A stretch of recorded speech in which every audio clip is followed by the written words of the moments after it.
اوس دا شهوت ویلې کیږي ستا یاد لرئ الله سبحانه وتعالی انسان ته دوا سیزونه ورکړي دي چې دې په هغه سرا د الله د نعمت نه فائدہ حاصلې او دویم هغه چې دې د الله نعمت د هغه په ذریعہ د نقصان ده شیزونو نه بچ کړي یو تشهوت ویلې کیږي د دې شهوت په ذریعہ دې فائدمن سيزونه حاصلې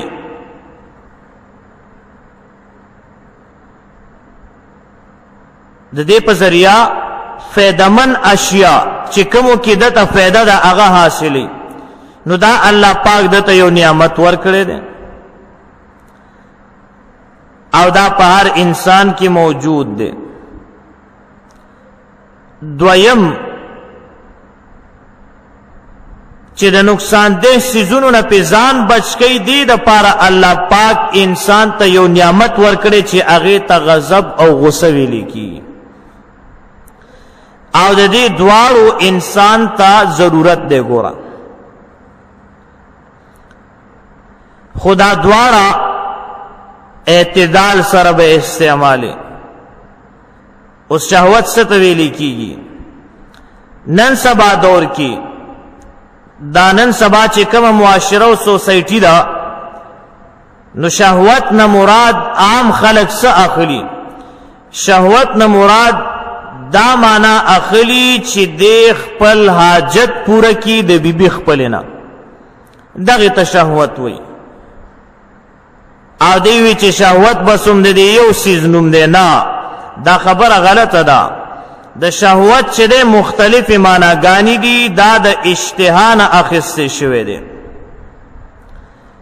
سنا اخیسته شوی دی اشتها او په شریعت متطهره کې د دې معنی ډیره عام ده وسیده نو شریعت کې د دې معنی لوی ده او دا منقسم دی مختلف اقسام ہوتا د جسم چې ستا څومره آزادي د دې خپل خپل اشتها او خپل شهوت دی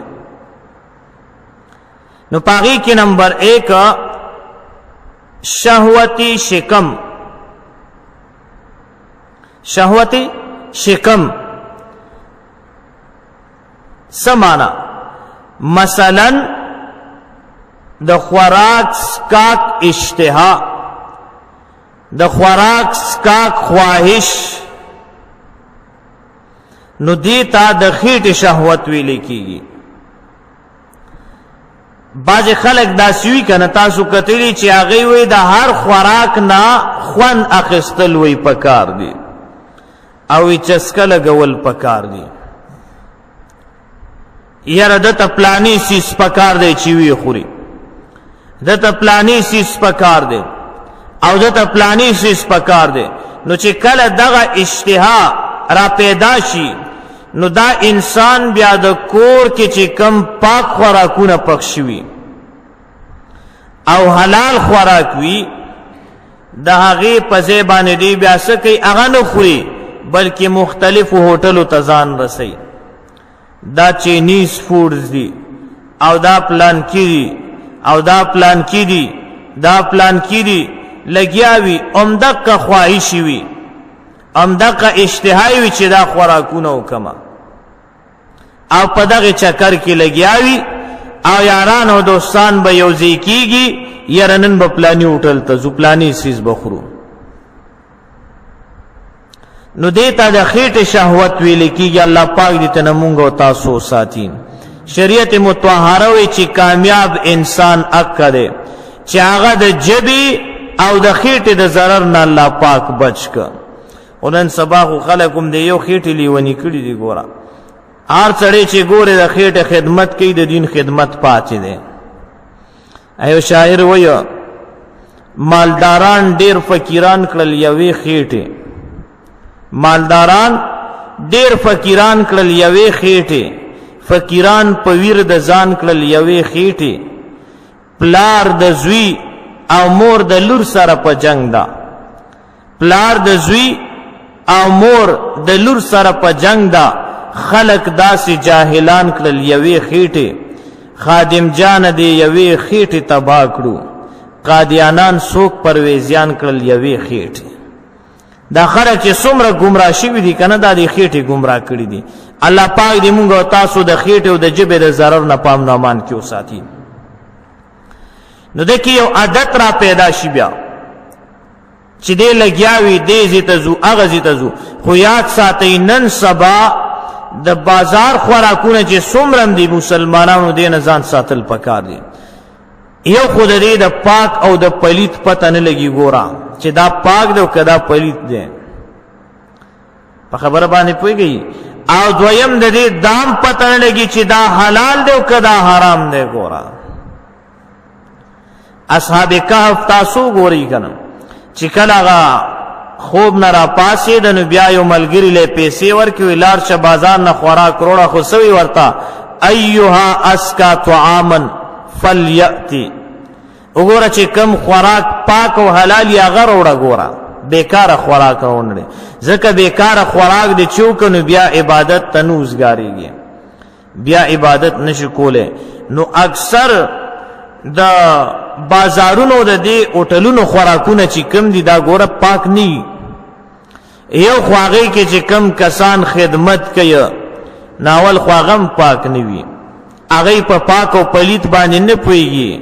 او د سمات کی لاس نی وینځل او پاغلا سونو باندې لګیاوي. نو دا خوراک پاک شو کدا پلیت شو، په خبره پويږي. نو دا خوراکونه نه دي پکار، بل پدې کې د حلال او د حرام پتن لګي. ما ته پته ده، ما ته ډېر حضرات داسې وي چې هغه د چرګانو دا کاروبار کوي، نو دا په کنټینرو باندې راځي او دا په دې گاډو کې په دې ډاټسنو کې را روان وي ښا، او په دې جالو کې بند وي، دې کې روزانه چې د په زرګونو باندې مړ کېږي. دا مړ چرګان چرته لاړه دې د پاره کس مقرر کړی وي ښا، کله چا په کې شکی بیا راشي چرته او خیمه دې د پاره کسان مقرر کړی وي، مړ چرګان خوا غورځي او د نر بچي په چاړه راکاږي او سر ته کټ کیا